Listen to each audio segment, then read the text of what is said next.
Hi everyone, and welcome to another edition of the Desteni I Process live Google Hangout. We do Hangouts here every Thursday where we talk about the Desteni I Process and the Desteni tools in relation to various topics. For the past 2 months, we've been walking a Hangout series on the physical body and physical body support from a Desteni perspective. After the Hangout is uploaded, if you're watching it live now, you'll be able to see a link to the whole playlist of all the Hangouts we've been doing in this series, where we've been covering a wide variety of topics in this theme of the physical body. So in today's Hangout, we're finishing this topic about the physical body. And to do that, we're talking about changing eating patterns, changing one's relationship with food, with eating, even with cooking.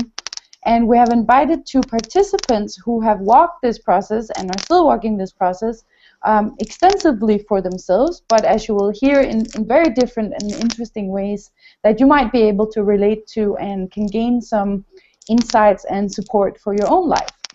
As always, you're welcome to ask questions. If you are watching this live on YouTube, you can click on the lower left corner where it says be part of the conversation. That will take you to our Google Plus page, and there you can type in your question and ask it directly here to the participants. Of course, if you're watching the Hangout after it's recorded, you won't be able to post a question live, but then instead you can put your question in the comment section of the YouTube video. We'll be talking for about 40 minutes, so please make sure that you get your question or you comment in during that time frame so that we have time to share it here and give perspectives on it. My name is Anna Briggs-Thompson, and I'm located here in Sweden, and I'm going to introduce you to our 2 participants today.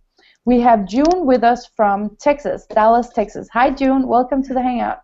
Hi, everyone. Very cool to have you with us. And we have Joana with us from London. Hey, Joana. Hello, everyone.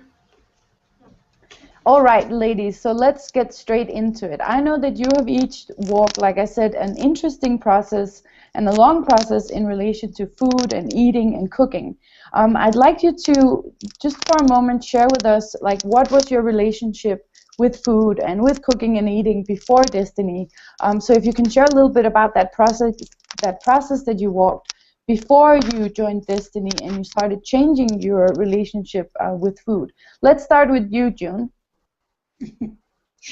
I have told this story many times, but it's a good story. It's very interesting. But what happened was that I had angina in high school, and angina is like a heart condition where there's not much oxygen going to the blood. But I didn't know that at that point. The doctor told me I just need to play outside and that will be healed. So, but it wasn't healed, and it was painful when it comes. And so I decided to become a vegetarian when I went to college, when I went to the city. And the reason I did that was because I attended dinner talk on vegetarianism, and they were talking about healthy food. And so I then, after that lasted for about 29 years, and then I went into raw vegan, cooked vegan, then raw vegan, then fruitarian. And then I was diagnosed with cancer, and then when I healed myself without chemo and radiation, but just did a self-forgiveness, I then became breatharian, meaning can you share what does that mean? I investigated not eating and drinking for 3.5 days, basically. And then after that, I decided to stop. That went on for 6 months anyway, because I slowly weaned myself off food. After that, I stopped, and then I embraced and ate all kinds of food items, including meat. That was when I gained so many pounds, and I can hardly move my body. And so to assist my body, I did a log of my food and weight.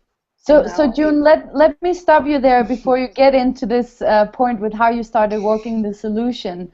So let's hear from you, Joanna. What was your, because I know that you have had quite a specific relationship specifically to cooking. So can you share what that was before you started working with Desteni?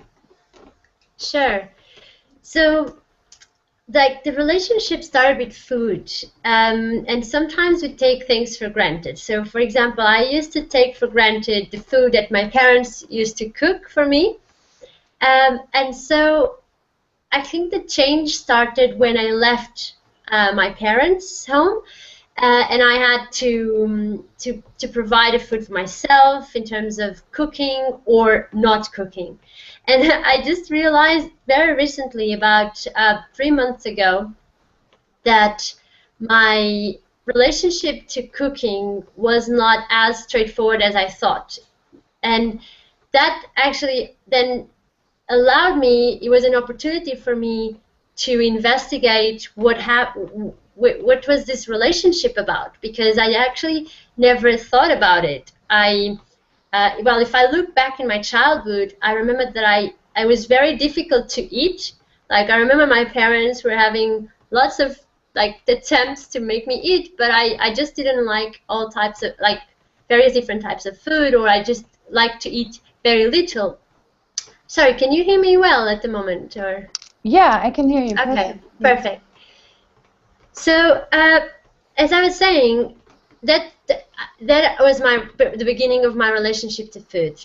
And then, when I went to university outside of my country, I actually got weight. I gained weight, and that was the first time in my life when I started being a bit obsessed about the food that I was eating.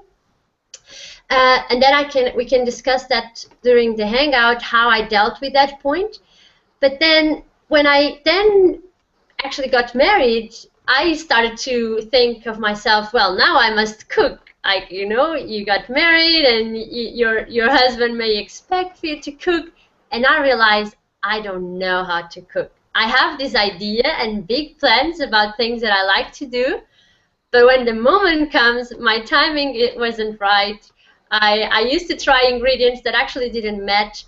So it became like, at the beginning, was a bit of like a hate-love relationship where I had this idea of what I wanted to do, but then it didn't come out as it should. So, and that's, I started like 3 months ago. And it was very interesting that I started publishing the photos of the process and actually my realizations of cooking and my patience and developing the skills in the kitchen that I used to kind of run away from, that I just didn't want to. So I think this gives a nice introduction of where I started. And just to add that I never actually thought that there was a relationship, or maybe I didn't want to see. And then once I started actually looking at it, I could see various different patterns in my relationship to food and cooking that I had also noticed in other areas of my life, but I just didn't give me the opportunity to investigate, if that makes sense. Yes, that makes a lot of sense, and I think that it's an important point to bring up, in that I think that many of us, we see ourselves as, well, I just eat food. Like, I don't have any particular relationship with food or with eating or with cooking.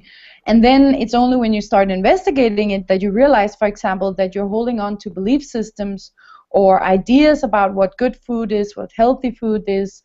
And that's exactly why I also wanted to talk to you guys about this point, because it's something that many of us don't consider in our lives. So, June, in relation to, because you walked quite this process with the veganism and the vegetarianism, and then suddenly you started to embrace meat into your life, and that's quite like a change. And so I'd like to ask you about this point of, what was it that made you decide to take on this point of starting to embrace all foods instead of restricting yourself? Because I can imagine that it's kind of a reverse process, perhaps, than, for example, what I've walked, where I've more been eating whatever I wanted to, and then started looking more at, well, what's actually supporting me. So can you share a bit about that? Like, what made you decide to change your eating patterns? Well, when I investigated breatharianism, I kind of felt that I had a bird's eye view of what food is, you know. And then I thought, well, now that I had it all figured out, how come there is something that I don't know about? I don't know everything about food, and I sort of said, well, maybe I missed something from when I was eating meat, and let me go back there. And so that was my starting point. And how did you, in that process, how did you utilize the Desteni tools and the Desteni I process to begin that process or to embark on that journey? Actually, the Desteni I process self-forgiveness. I started using that before I even was diagnosed with cancer, but I didn't know how to do self-forgiveness really, and so I read on Bernard's self-forgivenesses, Desteni self-forgivenesses aloud, and that was when I realized, oh, so this is how they do it.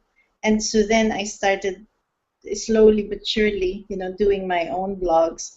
And there are many things I found out, especially with food, is that this desire is like,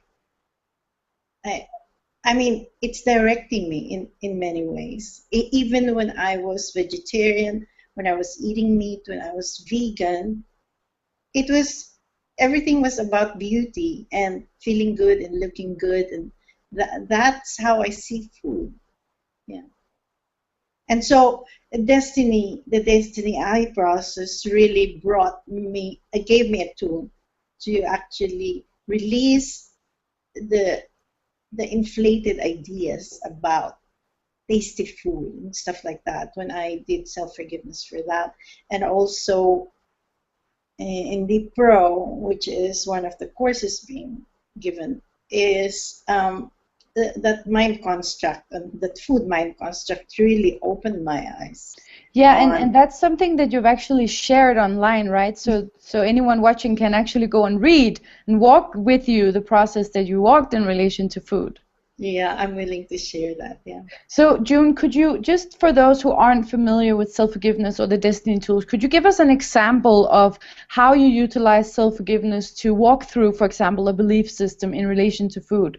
Like a concrete example of a type of food that you changed your perspective on through writing about it.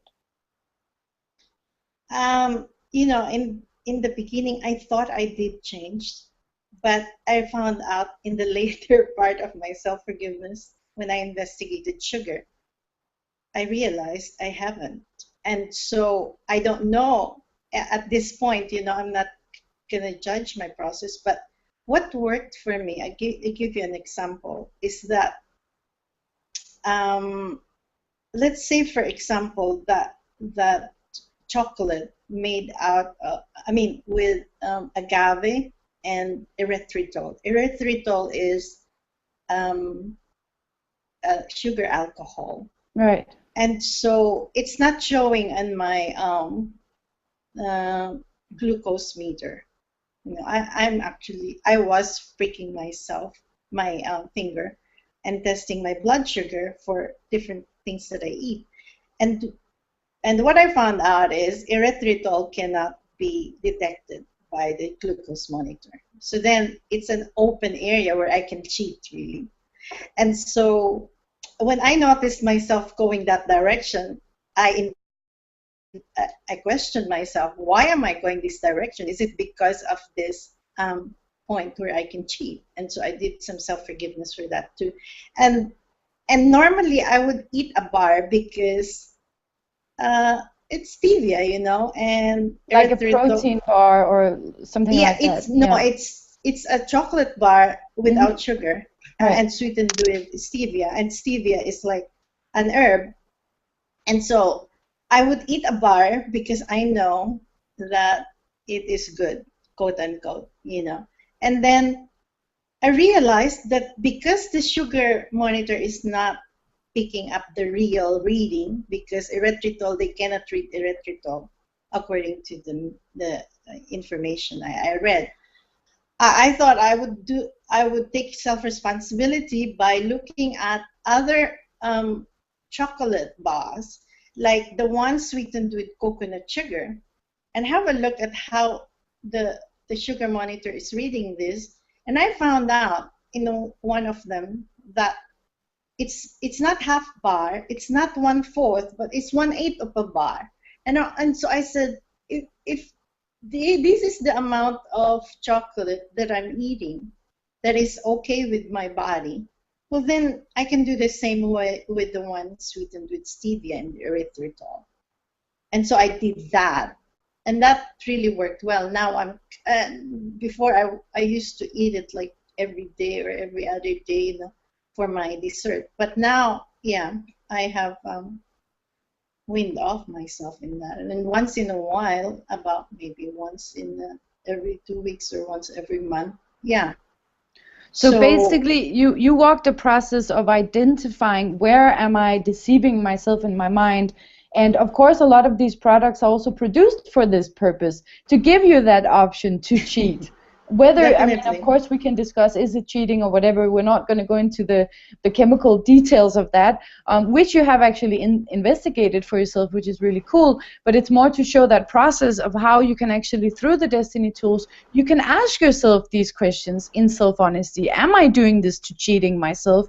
And then what is so cool about what you're sharing is that the solution that you come up with in the end is that which is actually best for your body. It is that which supports you the most. So instead of going the cheating route or going the to hell with it, I'll just eat whatever I want, I don't care how it affects my body, you actually come up with a solution where you can have a little bit of chocolate, but in a way where it's supportive for you.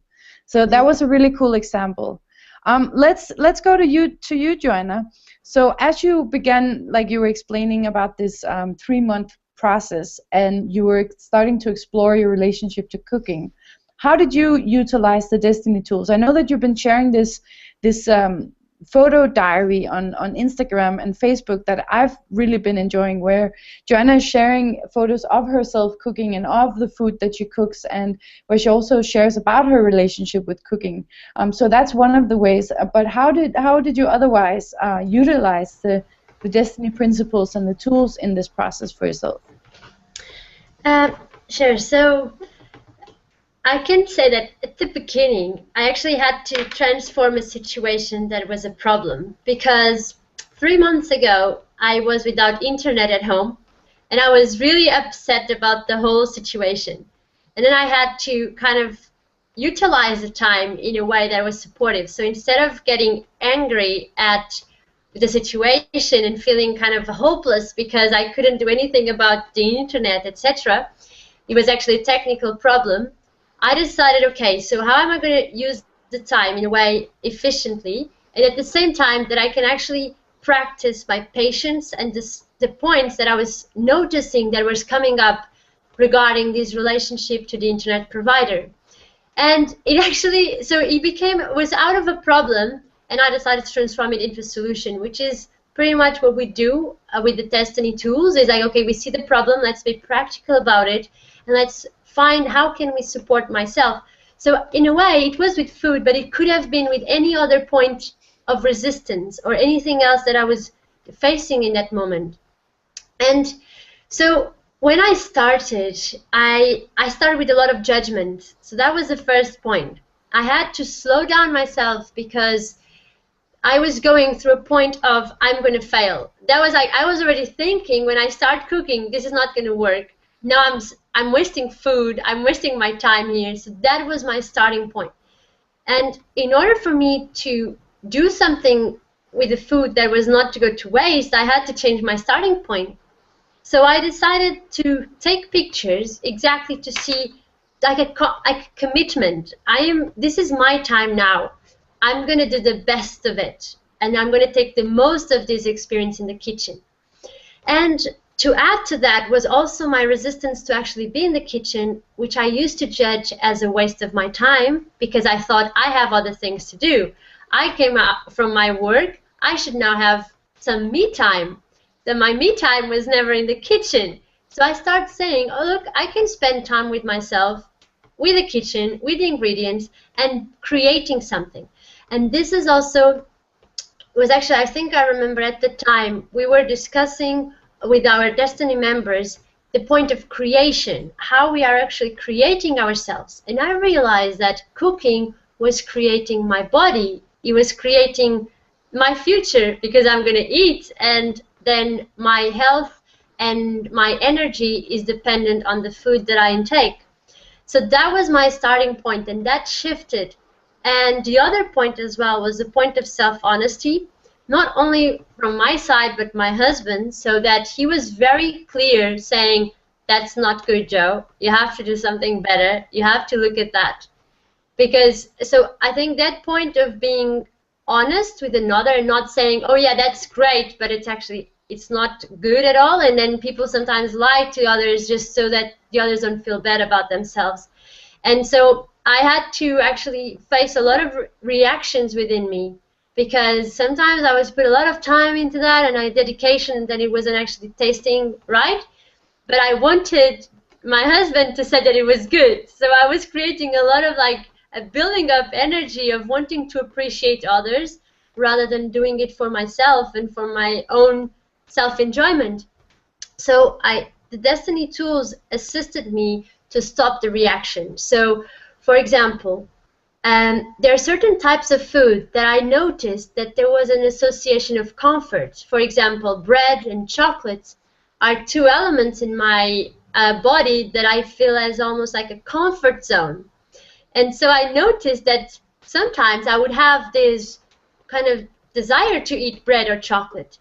And it was good that I was actually aware of, wait a second, now that I have established this new routine of actually going to like shopping certain foods or ingredients to cook certain dishes, then these two elements, like specifically bread and chocolate, I had to look at, okay, it's not about the actual, what I'm actually eating, is the comfort that those two elements I am associating to.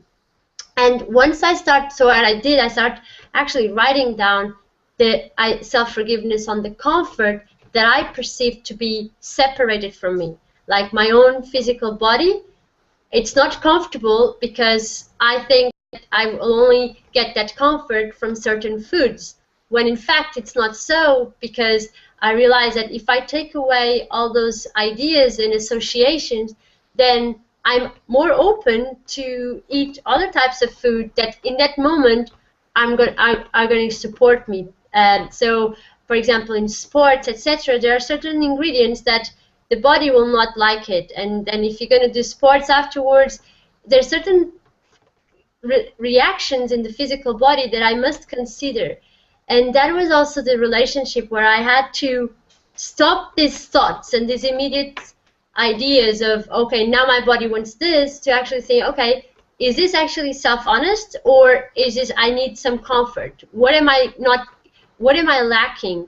And then I could usually associate to a stress point in my life. So, for example, I had a short timeline for my job, or something to do for university, and so I was trying to escape from doing something in order to just get that immediate fast fix comfort, rather than actually slowing down, perhaps just have a glass of water and then focus in what I'm doing, and then afterwards I'm actually going to give time to think about what I'm going to eat and cook. And it's kind of like it changed this relationship. And the main points that I've been working with the Desteni tools have been the patience and the stopping the judgments. Like for me, to start posting on Facebook that I was cooking was like weird.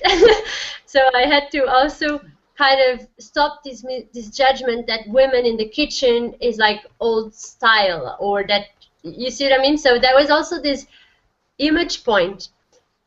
So yeah. So was it like that you were having these two polarities of the woman in the kitchen? So on one hand, it was the ideal of the woman that's just fabulous at cooking, and then you had on the other side the, oh my God, I don't want to be that woman.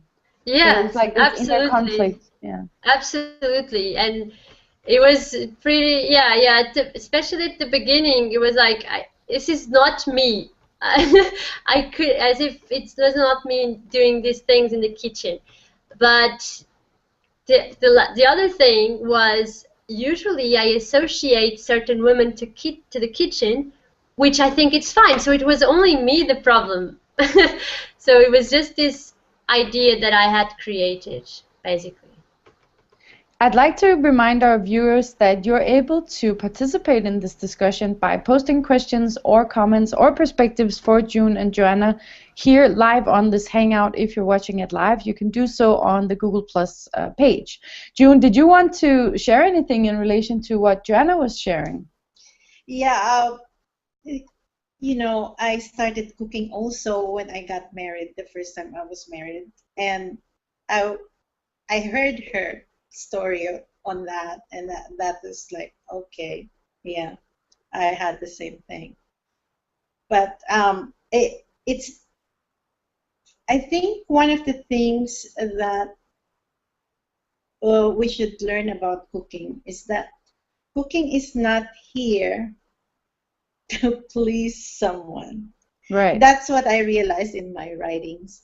And because food is a substance that nourishes the body, how come when we choose food, it is about, you know, what tastes good or what I like today, which is something like associated with a memory or something. Like a milkshake, because that my father used to take me for milkshakes every Sunday. Yeah.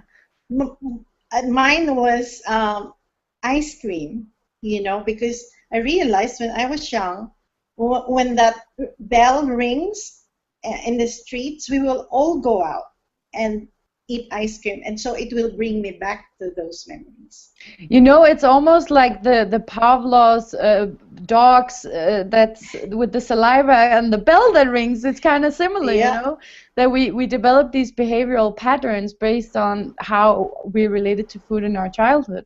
I also wanted to share a point in relation to this point with the women in the kitchen, and you guys both saying that there was this shift when you got married, because we've been talking about this in previous Hangouts as well, how there is this tendency that when we move into certain like sort of traditional areas in life, such as getting married or having a specific birthday or giving birth to a child, there are these things that we automatically think we should do. Like, for example, now I got married, so now I have to cook food for my husband, even though you know that it might not even be necessary or practical in your living situation. There are these remnant belief systems that we've carried through from past generations that are kind of embedded into our minds, and so it can even seem, like you were saying, Joanna, like it even seems unnatural, whether it is stepping into it or actually not stepping into that, and that in itself is a point of breaking with the pre-programming. Whether you then decide to redefine it for yourself and go into the kitchen and be your own woman, be your own being in that, or whether you decide to not follow that pre-programming and instead do something else. So that's quite interesting. And I can share in relation to that just quickly that, for example, that my partner and I, we don't eat together, we don't share food. And there is a practical reason for that, because we don't eat the same food, we don't like the same food.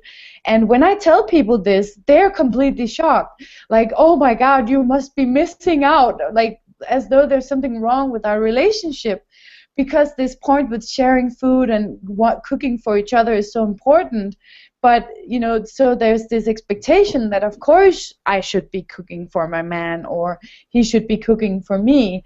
So that's also a cool point to look at. Joanna, you wanted to share something?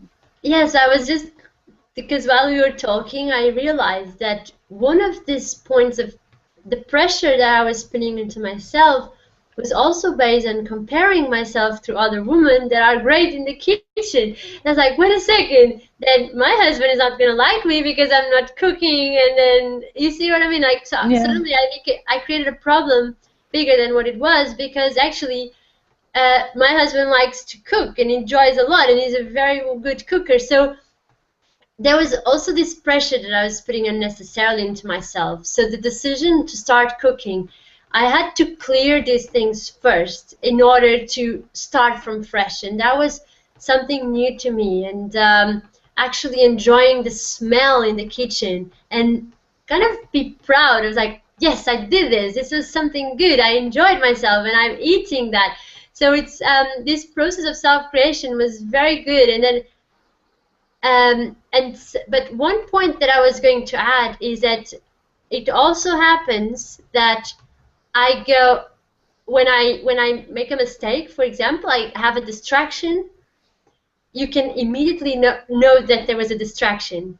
And that is also very good cross-reference as part of my process. If I missed the salt, why did I miss the salt? Where was my mind? Where was I? You see what I mean? So Right. I think that was also an interesting part of my process as well. Very cool. Guys, we have a question and a comment, so let's get into it. So this question is from Michelle, and she's saying, "Hi ladies, how can one be sure that the food one eat is supportive / best for the body?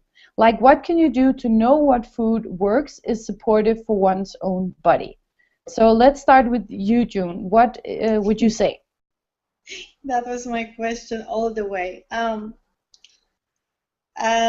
That's why I got into breaking my finger and using the monitor, is because the health coach peer asked for this workshop on about sugar, and while I was investigating it to support her, and I of course took it on, walked it for myself before I can support her, is that how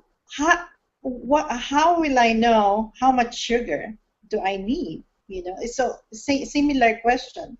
How do I support my body? Because that question is actually loaded with different elements in it. Because how much vitamins do we need? How much? But I looked at the person's recommended daily allowance, for example. Have a look at that. Have a look at my plate. It is actually good for everyone, they say, but you know, since we have different DNA makeup, it cannot be good for all of us. We have to take responsibility to find out what is good for us. And I answered that through the meter. But eventually, I would like to investigate more about other tests that will help us, because really we need these tests. That's why I was advocating for this biostamp or something like that, where you know it's like a stamp you put on your skin where it can read whatever nutrients you don't have. And of course, I was also saying that, you know, like when we buy food, there has to be some sort of a stamp there that says, you know, this is good for that kind of food, so that then when you go to the grocery store, you have all these foods that you need, and you have a reference point with a bias stamp.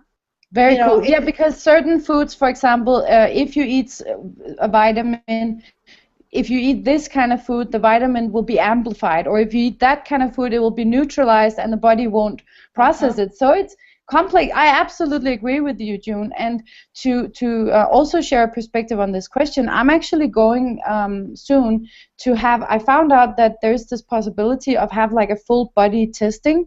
It is where they do like blood tests, urine tests, because I've been having some issues, not like a disease or anything, but just not, there are some levels that are not aligned.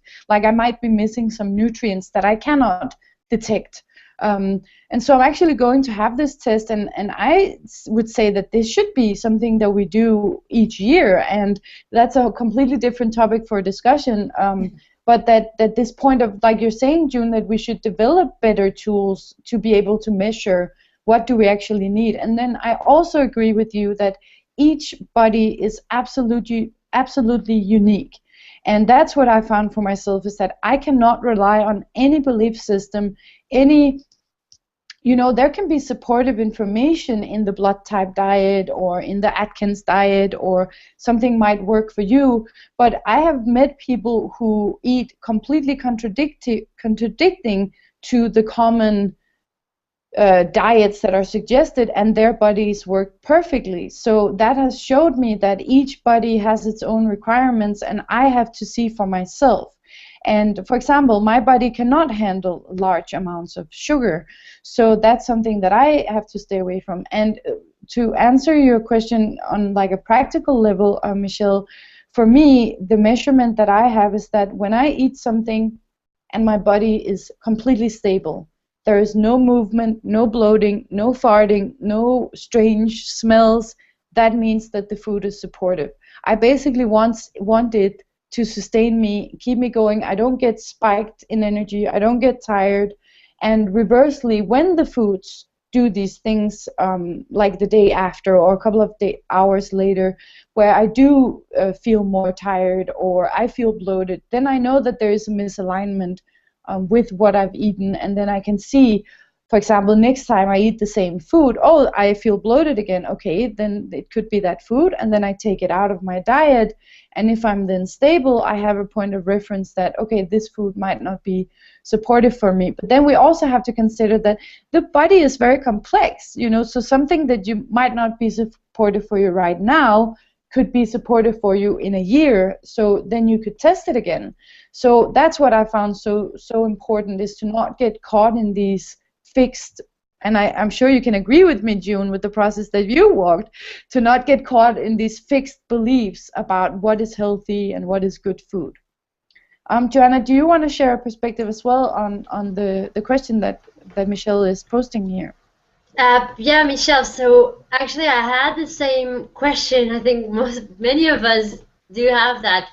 And a moment in my life where I noticed that I was actually feeling pain after eating, and I started to investigate if there was any kind of common element in the foods that I was eating. But there was no pattern there. It was ever so often I would feel this pain, and it started to get worse. And when I went to check this with the homeopath, it was actually related to stress. So it was not about the foods that I was eating, but the state of mind at the time and my lifestyle at that time. So just check out if sometimes you're not blaming food for how we feel, like especially in the stomach area, because it might be an indicator of something else, some other imbalance in the body. And if we start blaming food, it's really easy. It's the easy way out. So instead of actually investigating, wait a second, the food is helping me to find out what is going on. So I think this starting point assisted me to now be more aware, and that, well, there's always certain foods that, I mean, if you get really sick, you might have a stomach bug, and that you need to be checked. But for me, it was helpful to go to the homeopath and understand how those things were changing. Yeah, so that was, and as Anna said, it's like not being so rigid, but realizing that we can change diets. Any limitation, it's only in our minds, and honestly. Very cool. And so we have we're about to be finished with the hangout here, but we have a lot of comments, so I'm just going to read those one by one. So we have a comment from Lourdes Jesus, or Jesus, and she's saying, "Hi everyone, great hangout. Very interesting point in discussion. I'm sure this is supporting a lot of people. Thanks, ladies." Thank you so much for your comment. Appreciate it, Lourdes. And then we have a comment from Adele. And she's saying, "Thanks, Joanna and everyone. I see that it is my mindset also. I'm not the type of person who spends time in the kitchen, and it takes too much time. This hangout is perfect timing for me because I'm seeing that I need to change my diet." That is very cool, Adele. Glad that we could assist. And then one more comment from Adele. She said, "I've heard that an alkaline diet is very good for the body, so I'm going to look into that." Yeah, I would definitely suggest looking into all kinds of diets and trying them out for yourself. See what supports you. We have another comment here from Earth Flake, and he's saying, I've had a, I'm sorry, I can't see the thumbnail. I think it's a guy. Sorry if you're a girl. I've had a nutrition blood test a month ago. I'm vegan, and for a year, people were worried around me just for the veganism. There's no deficiencies. The levels were higher than normal. So that's very cool. If veganism is good for you, but your body, then that's cool that you got that confirmed for yourself. Anything you want to add to these comments, June or Joanna?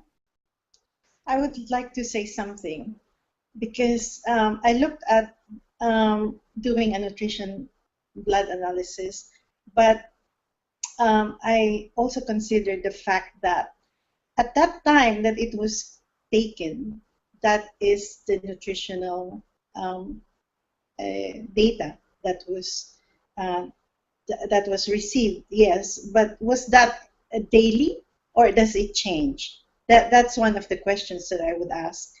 Also, I would also ask some questions regarding or question our feelings about how we decide on what food to eat and what is food that is supporting the body. Additional comment is that when I was testing my blood sugar, there was a point when I was testing it to a point where when my blood sugar is going down, there is a physical feeling that actually comes up that I wasn't aware of this feeling, that it was when my blood sugar was going down, I will have that physical feeling. So that assisted me a lot.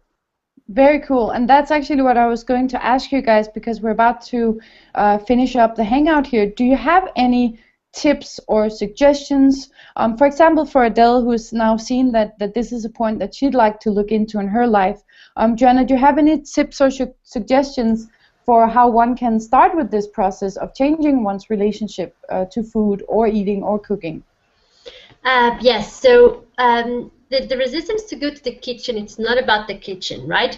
Because the kitchen can be a wonderful place to be, just like a living room. So we have to look at what associations and also to make practical changes. If our kitchen is not practical, then obviously it's going to be just too much of a hassle to start cooking something. So I had to make adjustments, put the pans in a very easy spot so I can just grab them and start. So doing that for oneself assists a lot. Then also I used to have resistance to wash the dishes. Sometimes I still have, but it's part of the process. So it's it's a whole pack, right? And also the point of time, thinking that it's a waste of time, nothing is a waste of time because it's about us. It's about every breath that we are taking. So no matter what I do, it's about who I am. If I'm cooking, I'm cooking. If I'm writing, I'm writing. If I'm at work, I'm at work. But so if I'm cooking and suddenly I start thinking about something else, it can actually be dangerous because I'm working with fire. I could cut myself. So all those thoughts, just be very specific in terms of stopping. And the more you stop the distractions, the easier it becomes to just be focused and then starting enjoying yourself.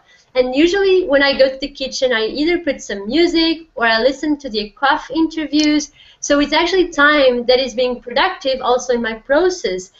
And finally is if you get a mistake in the kitchen, it doesn't mean that you're going back to the stage zero. It's nothing. It doesn't need to be like that. It's just a point of correction.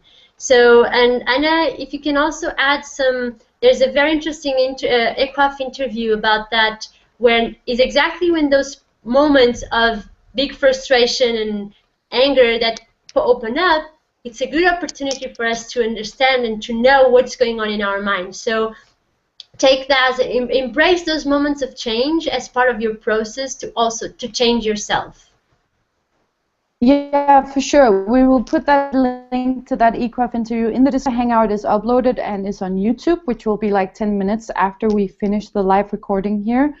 There will be a bunch of links and also the link to June's blog that you've been writing. June, any final comments or points of support that you'd like to share for anyone who wants to embark on this journey of changing their relationship with food? I recently did a test on when I wasn't eating on my blood sugar, And what came up was it's going up and down also. And I have some data to prove that. What was very clear to me is that the mind has a role in this. So before we start blaming food, and especially the beliefs within the beliefs that we have about food. If we're vegan, stop judging the meat. If you're a meat eater, stop judging vegetarians or vegetables. Yeah. And learn some self-forgiveness, because really it is very assisting. Absolutely. That was some excellent support, ladies, and very cool practical examples as well that you have shared here today. And of course, if you want to get in contact with June or with Joanna, we will provide contact details in the description of the video, and you can post additional questions you have in the comment section of the video or look them up on Facebook. As always, we suggest that you go and check out the Desteni I Process website and the Desteni I Process Lite course, which is a free online course, a do-it-yourself course that you can walk for yourself, where you can learn to use the tools that June and Joanna have been describing here today, where you'll learn how to write and utilize writing to change patterns and habits in your life that you see are not supportive for you. This concludes this series on the physical body support. It's been a very interesting series, and from next week we are starting a new series on Hangouts, a new series of Hangouts which will be on family. So we will be discussing all kinds of topics related to family, such as divorce, sibling relationships, changing one's relationship with one's parents or one's children. And we're starting the series off next Thursday at the same time with a hangout with Cerise Pullman, who's going to come and share about her experiences and her insights about relationships and agreements and how to walk relationships effectively. And we're actually going to do that regularly with Cerise. So we're going to walk a series with Cerise specifically on this topic. So that's going to be very interesting. Definitely don't miss it. And Joanna has a Desteni movie night hangout tomorrow on Friday. And Joanna, what is that movie that we're going to be reviewing tomorrow? So tomorrow we're going to discuss the movie Lucy, and we have 2 guests with us, so I hope you all can make it as well. Yeah, and if you have time to watch the movie before tomorrow, maybe if you have a few free hours to go to the movie theater, definitely suggest to do that. It's definitely a very interesting and very current movie. So you're welcome to join us tomorrow. Snuggle up with a bucket of popcorn, and we will see you tomorrow and, as always, next week. Thank you so much. Bye, everyone. Bye, Anna.